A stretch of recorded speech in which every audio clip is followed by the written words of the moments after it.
台南市民广泛重视的捷运绿线规划，正在办理可行性研究修正当中。但市府交通局近日发现，有中西区的民代以及邻里长收到未署名绿色捷运重要建议的信件，经调查发现，原来是陈情人个人对路线的建议，并非交通局公布的路线，而且信件内容说明会的举办场次、时间、地点都是108年举办绿线说明会的资讯，有混淆视听、引发争议的可能性。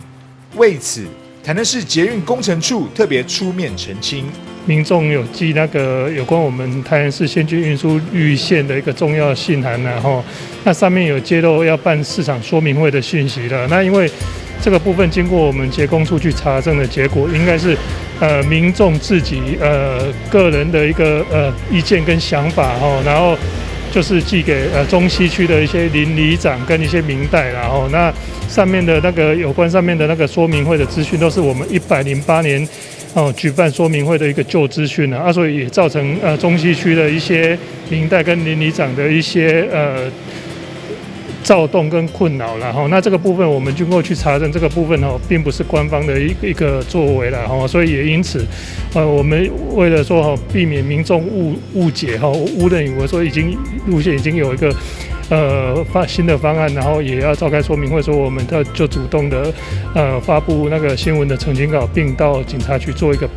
报案的一个动作。因为捷运是市府重大的建设计划，有任何的资讯，市府都会公布在交通局或者是捷运工程处的网站。民众若是想要查询台南捷运的相关资讯，可以多加利用。捷运的计划都是市府重大的一个建设啦，所以这个讯息我们都会很谨慎。所以将来如果民众想要查询